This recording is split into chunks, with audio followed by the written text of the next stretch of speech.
Stop mencari kedamaian. Stop. Semakin kalian mencari kedamaian, semakin tidak damai.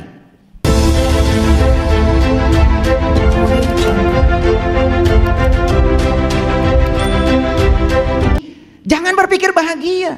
Anda sedang menarik kesedihan baru dalam hidup Anda. Like attracts like, nama hukumnya. Yang serupa menarik yang serupa. Jadi jangan berangan-angan lah. Kita ini terus aja membicarakan yang kita tidak suka, padahal inginnya yang kita suka. Ketika kita membicarakannya, berarti kita sedang menariknya.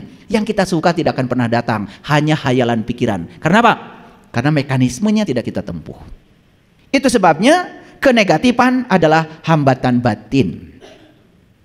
Jadi kalau kita ingin tidak ada hambatan batin sehingga batin kita mengalami puncaknya kesadaran, satu kuncinya, lepaskan semua kenegatifan. Kenegatifan yang saya maksud adalah pikiran-pikiran yang negatif. Itu. Lalu selanjutnya, stop mencari kedamaian. Stop.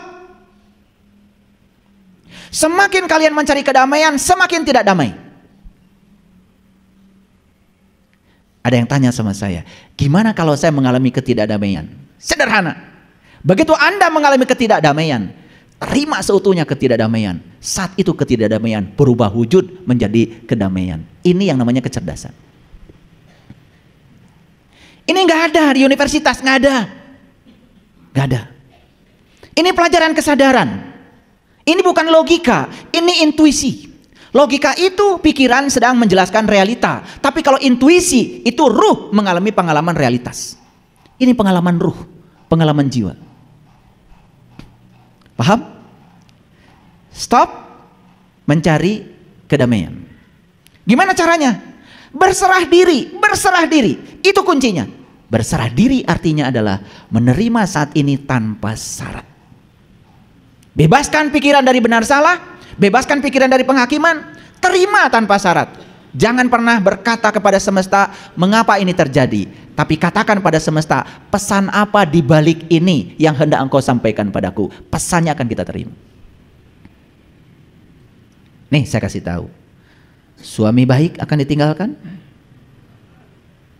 Suami tidak baik akan ditinggalkan? Mana yang tidak ditinggalkan? Meninggalkan yang tidak baik malah lebih gampang. Betul apa tidak? Jadi jangan terjebak baik tidak baik. Terima semua realitas apa adanya. Terima pesan. Wah, kalau kita bisa menerima pesan itu luar biasa. Nanti akan saya buka rahasianya sebentar lagi. Saya akan jelaskan ayat-ayatnya. Kalau nggak pakai ayat kan kalian nggak percaya. Tapi ini rahasia dulu saya buka. Rahasianya dulu saya buka. Jadi stop mencari kedamaian. Gimana caranya? Berserah diri. Terima saat ini apa adanya tanpa syarat. Langsung damai. Bahkan ketidakdamaian ketika diterima langsung berubah wujud menjadi kedamaian. Sesederhana itu. Gak usah pakai duit, gak usah piknik kemana-kemana, gak usah. Kan banyak yang ingin cari kedamaian ke Bali, ke situ. Yang ada kalian nambah ketidakdamaian. Buktinya apa? Coba mau ke Bali, mau naik pesawat besok malam gak tidur, udah gak damai. Betul nggak? Waduh, besok mau pergi, koper belum disiapkan, tuh, nggak damai kan?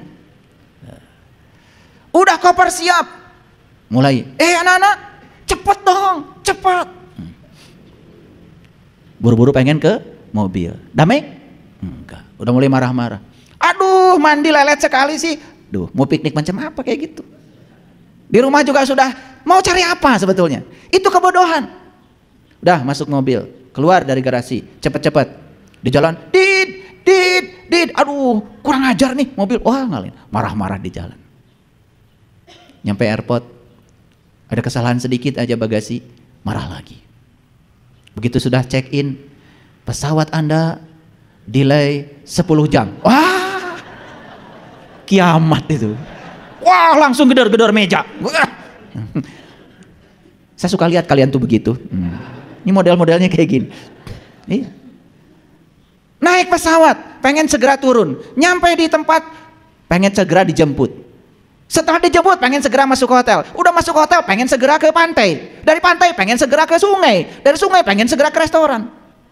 Ini persis kayak ibu yang tadi punya 2 anak. Persis itu. Kayak ibu yang punya 2 anak tadi itu. Iya, hujan sedih, panas sedih. Nggak pernah bahagia ibu ini. Stroke. Ngerti nggak maksud saya? Ini hiburan dulu, hiburan yang sederhana dulu. Ini rahasianya saya bagi. Oke, baik, kita lanjutkan. Ya, belajar dari danau yang dalam. Diri kita adalah keseluruhan danau. Perhatikan saya. Danau yang dalam itu menggambarkan ketenangan. Diri kita ini menggambarkan keseluruhan danau. Danau yang dalam itu tidak selalu menjamin kalau di atas dia tidak ada badai, betul? Tetapi sekalipun ada badai, danau yang dalam tetap saja di kedalamannya tenang. Betul apa tidak? Dan diri kita itu seperti itu. Tenangnya ada, badai juga akan tetap ada. Tapi kita mau memilih siapa? Memilih ikut badai atau di kedalaman? Itu sebabnya diri kita yang sebenarnya bukan pikiran, bukan tubuh. Diri kita adalah pemerhati pikiran dan tubuh. Ingat, kita ini bukan si pemikir, tapi kita adalah pengamat bagi si pemikir. Kalau kita alihkan ke situ, sebetulnya kita tuh persis bunga teratai, tidak terganggu. Walaupun kotor tempat tubuhnya, malah makin bersih dan indah tumbuhnya. Seperti langit biru. Biarkan awan hitam putih datang dan pergi, langit biru tetap aja menjadi penyaksi bagi datangnya awan dan putih. Selama kita hidup di sini, awan putih akan datang, awan hitam akan datang, karena perubahan adalah hukum alam. Jadilah langit biru, saksikan saja semuanya datang dan pergi. Enak. Punya duit banyak, saksikan. Gak punya duit juga saksikan, gak akan kelaparan kok. Semua sedang diajarkan oleh semesta sebetulnya. Lagi-lagi pikiran yang tidak terima, bukan? Makanya harus kenal pikiranmu sendiri. Maaf ya, kita ini sampai sekarang bertahun-tahun bersahabat dengan pikiran, tapi nggak kenal pikiran. Boro-boro kenal diri sejati, pikiran saja yang di luar nggak kita kenali. Betul apa tidak? Iya. Saya juga nggak tahu kalian tuh cari apa selama ini di dunia ini. Pada sibuk. Ya, itu. Coba lihat tuh. Ketika terjebak benar salah, terjebak baik buruk, kita akan berpihak, bukan? Dan berpihak itu gak enak.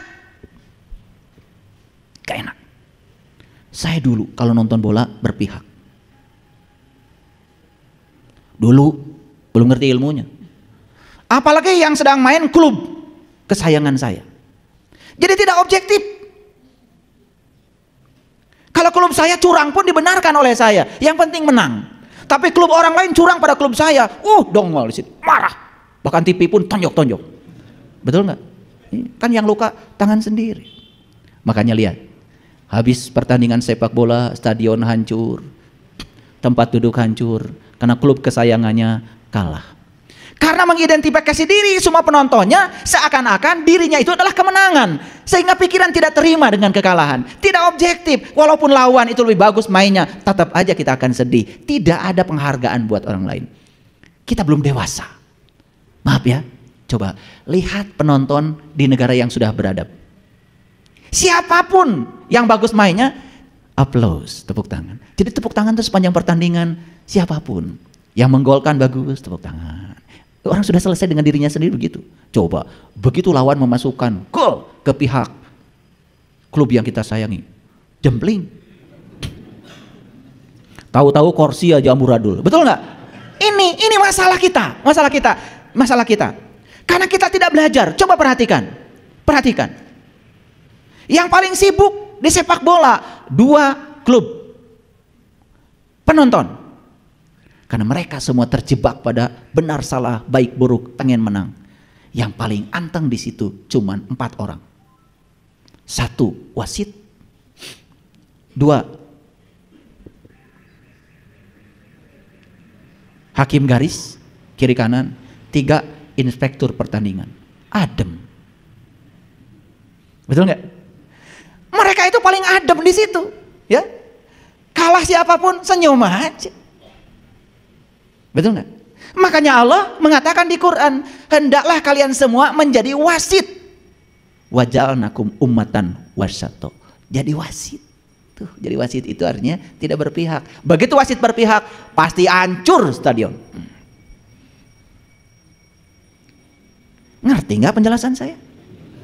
Suka nonton bola? Coba mulai nanti nonton bola objektif. Coba. Enak. Ya. Ada orang sampai darah tinggi naik gara-gara klubnya kalah. Masuk rumah sakit. Kan yang rugi sendiri. Betul? Lihat saya semua. Yang hari ini ada di klub A, pemainnya besok ada di klub B. Lusa ada di klub C. Pemainnya aja pindah-pindah. Nah orang tuh pindah. Cing atuh tong bodoh wae. Betul nggak? Iya. Kita terus mengidentifikasi diri kita adalah klub kita. Padahal pemainnya teh, aduh, yang kemarin disorakin oleh kita, hari ini membela klub kita jadi senang. Pikiran tuh begitu.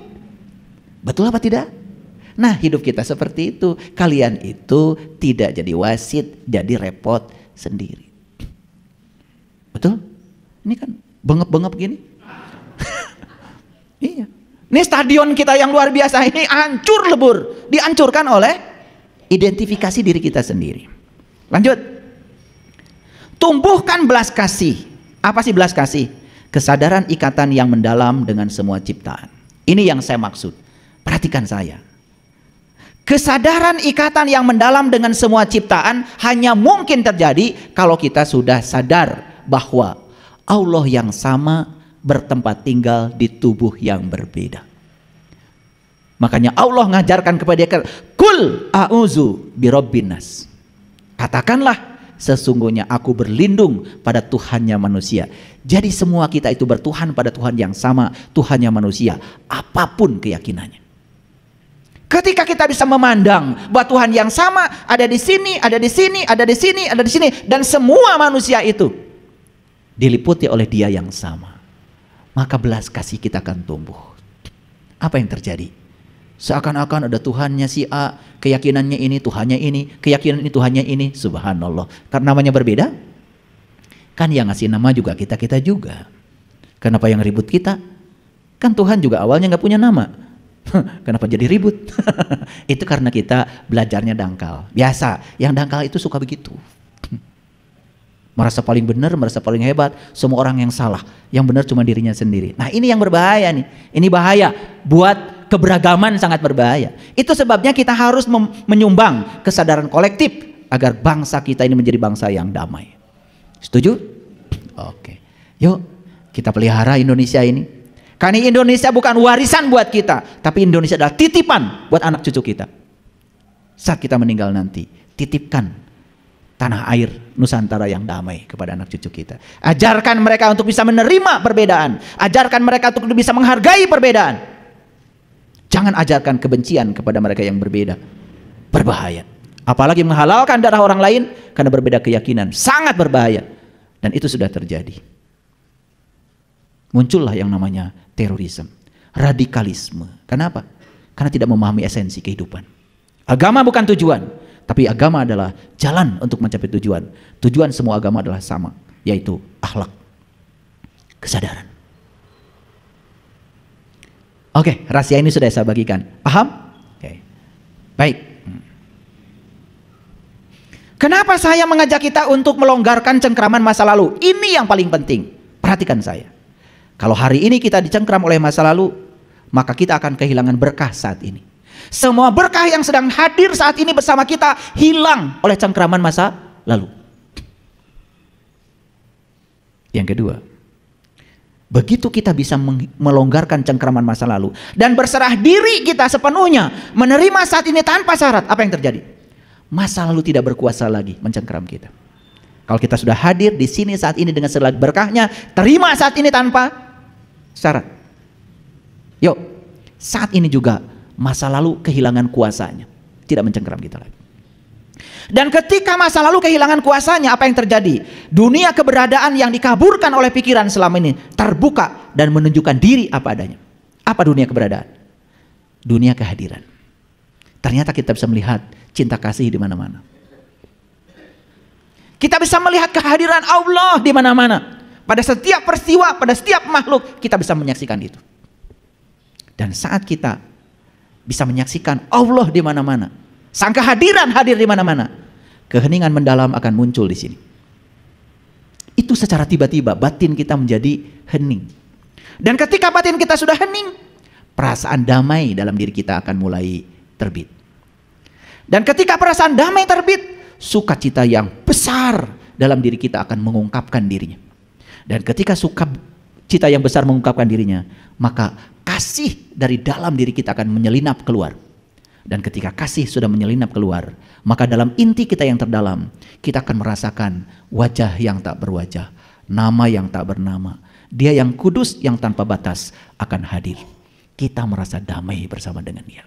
Itu luar biasa. Oke. Paham? Nah, masuk ayat dulu. Kalau nggak pakai ayat nanti nggak percaya. Semua sari-sari yang saya sampaikan tadi itu adalah realitas kehidupan yang saya potret, sekaligus juga pengalaman kehidupan saya yang saya bagikan supaya kita bisa mencapai kedamaian. Yuk kita mulai baca. Surat Al-Balad ayat 1-7 dulu. Kita pahami. Betul-betul kita pahami. A'udzubillahi minasyaitonirrajim. Bismillahirrahmanirrahim. La uqsimu bihadal balad.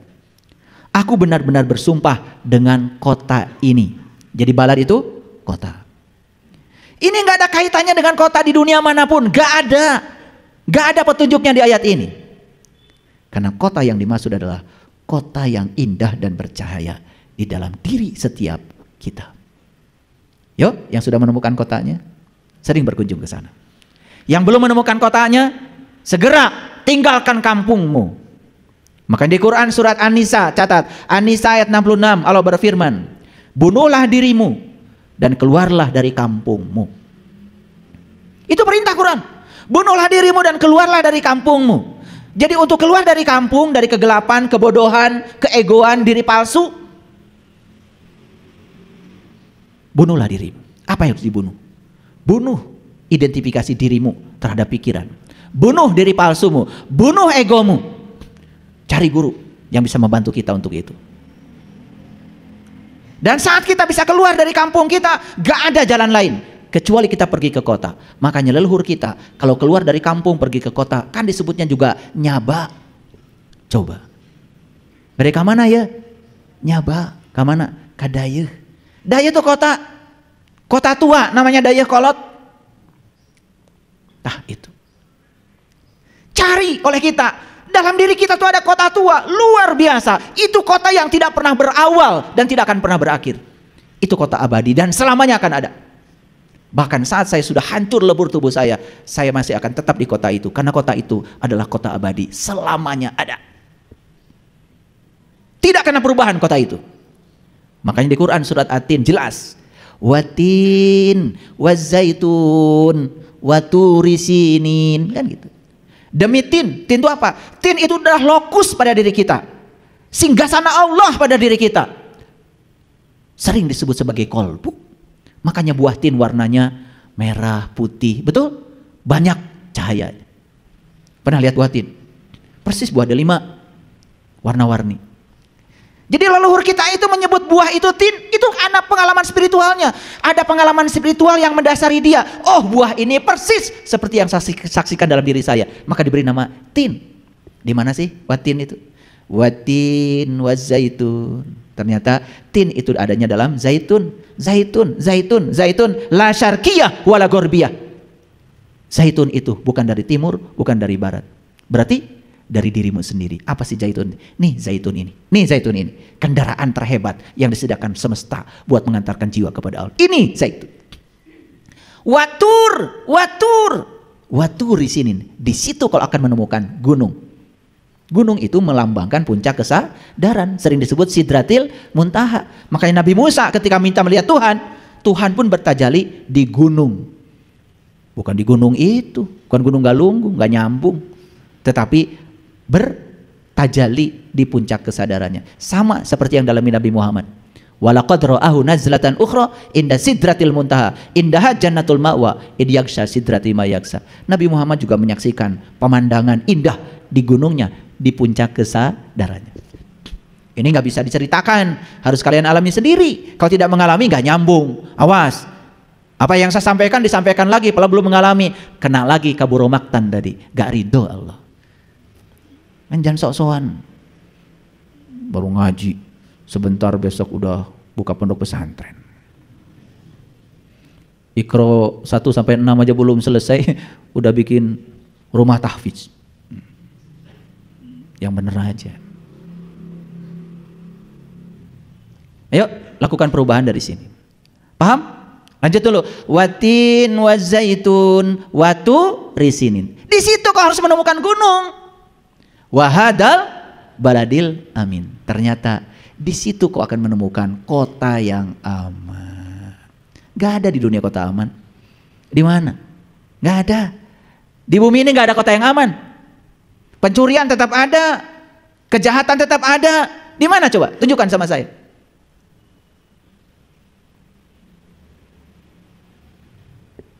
Kota suci itu adanya di sini.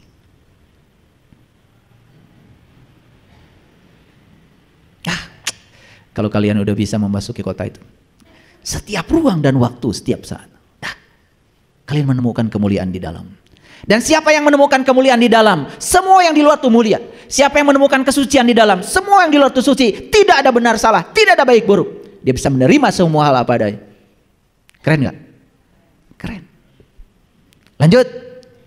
Laqad khalaqnal insana fi ahsani taqwim. Sungguh aku telah menciptakan insan dalam wujud yang sempurna. Jadi tubuh kita ini sangat sempurna. Untuk apa? Untuk menemukan kota dalam diri kita. Untuk menemukan kota yang aman. Itu kesempurnaannya manusia. Summa rodadnahu asfala safilin. Tapi siapa yang mengaku dirinya manusia, tapi tidak menemukan kota dalam dirinya, jadi aspal. Tahu aspal? Paling rendah derajatnya.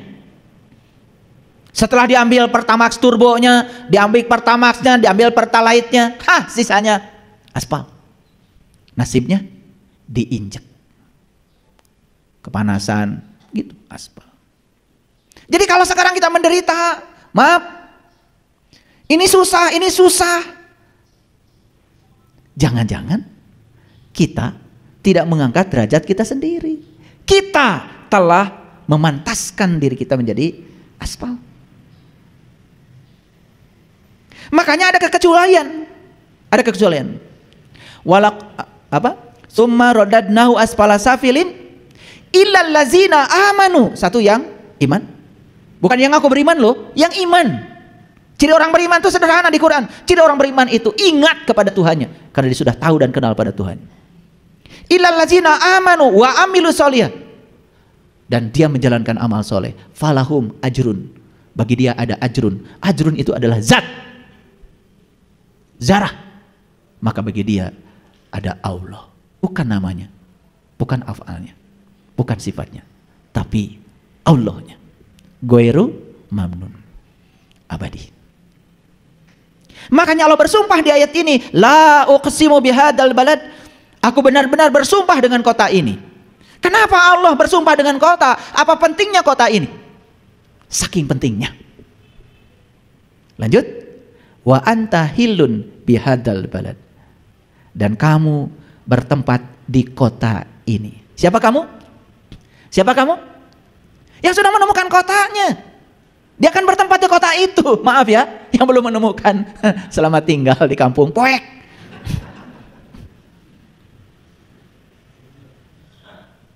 Makanya dalam gelap itulah kita menjadi salah persepsi. Dalam gelap menjadi salah interpretasi. Kayak ular. Begitu ular lihat gergaji, pikiran ular, wah dia akan membunuh saya. Maka dibelit gergaji itu oleh ular. Sampai akhirnya ular mati karena perilakunya sendiri. Nah, kita ini sering hancur, lebur karena perilaku kita sendiri. Disangkanya musuh kita adalah orang lain. Dan orang lain dianggap bahaya. Padahal tidak ada yang berbahaya di luar dirimu kecuali dirimu sendiri. Saya kasih tahu. Nih kalau sudah nunjukin itu saya pengen nyubit sama kalian. Kita selama ini menganggap bahaya dari luar. Di luar gak ada yang berbahaya. Kalau tidak diizinkan oleh kita, tidak ada yang berbahaya di luar. Sakit hati bukan buatan orang. Sakit hati buatan kamu sendiri. Karena kamu ingin orang lain seperti yang kamu mau. Begitu orang lain tidak melakukan yang kamu mau, padahal orang lain tidak bisa dikendalikan oleh kamu, kamu sakit hati. Siapa yang melilit gergaji itu? Kamu sendiri. Ular melilit gergaji. Jadi kita selalu menganggap yang berbahaya di luar diri kita. Maaf. Yang menyebabkan kalian gagal sholat tahajud kan bukan orang lain. Yang berbisik pada kamu, kamu sendiri. Bisiknya lembut, tiris. Betul nggak? Lembut, tiris. Tambah, sudah tiris, tunduk. Lembut. Kalau yang saya ucapkan barusan itu kurang lembut. Karena kalau saya lembut membicarakannya kalian nggak denger. Kasihan yang sedang ikut streaming, nggak denger. Lebih halus dari itu.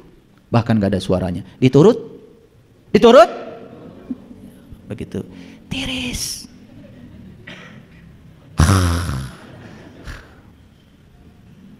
Siapa coba yang jahat pada kita? Ya dirimu sendiri. Dan kita selalu mengarahkan seakan-akan orang lain jahat pada kita. Sampai rumah pun dibenteng karena takut. Orang yang rumah dibenteng itu orang yang kurang cinta kasih. Pagarnya jadi kunci gembok, segede alaihim. Kalau dia punya cinta kasih akan menjaga dia. Kalau di situ setiap orang yang lapar dibagi, orang yang lapar itu akan menjaga dengan cinta kasih kita. Gak usah takut. Orang yang takut itu karena dia tidak punya kebaikan pada lingkungannya. Sehingga takut dirampok. Ya, karena pelit. Ada di sini juga. Cuma sebagian besar aja. Ayo lihat ayat ini.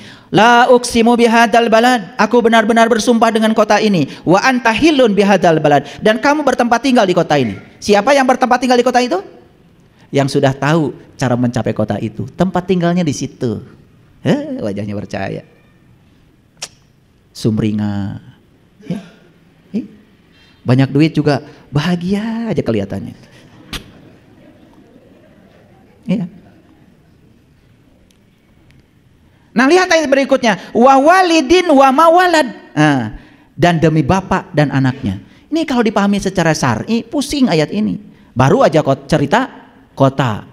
Cerita tempat tinggal kita di kota itu. Tiba-tiba dan demi bapak dan anaknya, kan pusing. Seperti ada loncatan. Tapi kalau dalam bahasa rasa, bahasa spiritual, gak ada loncatan. Siapa bapak, siapa anak? Maaf. Bukankah diri kita ini adalah ruhku yang Allah tiupkan ke dalam diri kita? Allah berfirman, fa iza sawaituhu wa nafakhtu fihi min ruhi. Dan ketika aku sudah sempurna menciptakan tubuhmu, aku tiupkan ruhku.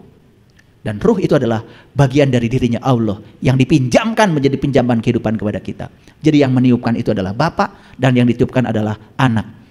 Kalau sudah ketemu kota itu, anak dan bapak tak terpisah lagi. Karena anak sudah ketemu bapaknya. Paham? Sekarang mah kalian belum. Kan masih nyari. Di mana bapak saya? Kan begitu. Betul apa tidak? Istilah bapak dan anak itu bukan berarti bapak melahirkan seperti di bidan. Ini bahasa sastra ini. Ini bahasa Rob, bahasa Tuhan. Nyambung sekarang. Coba, ada hubungan nggak dengan kota tadi? Jadi kalau kita sudah sampai di kota itu, ibarat tetes air sudah sampai di samudranya. Nah, tetes air itu kan masih di perjalanan, Isra masih di sungai. Begitu sampai di samudra, bukan tetes air, tapi dia menjadi lautan yang gagah. Begitu tetes sampai di samudranya, dia menjadi samudra. Jadi begitu percikan cahaya ilahi sampai di kota itu, dia bukan lagi percikan cahaya, dia sudah menjadi kota itu sendiri. Ketemu nggak anak dan bapaknya? Manunggal kan anak dan kotanya? Itu tauhid itu. Kalau sudah masuk ke situ baru berlaku yang namanya hukum sibghatallah. Baru dia akan dicelup dengan celupan Allah. Makanya orang yang sudah sampai di situ welasan, asihan. Duitnya banyak tapi untuk orang banyak. Rezekinya banyak untuk orang banyak. Bukan memikirkan dirinya sendiri. Ada tuh orang sampai mati itu hartanya tidak dinikmati. Ada. Bukan yang di sini, bukan. Yang di sini mah nggak beda. Ngerti? Wa walidin wa mawalad. Perhatikan kata-kata saya, perhatikan. Ini intuisi yang sedang berjalan. Makanya maaf, saya bukan mau memamerkan diri saya. Setiap kali saya mau kajian, saya minta restu dulu. Saya hubungkan diri saya dengan intuisi saya. Karena saya punya 5 tubuh. Pertama tubuh spiritual, 2 tubuh intuisi, 3 tubuh mental, 4 tubuh energi, yang kelima adalah tubuh fisik. Dan kalau saya sedang begini, 5 tubuh ini gumulung manunggal menjadi 1. Mohon izin, saya bukan. Jadi, kalau kita udah menghubungkan dengan kecerdasan yang tanpa batas, subhanallah, Al-Quran ini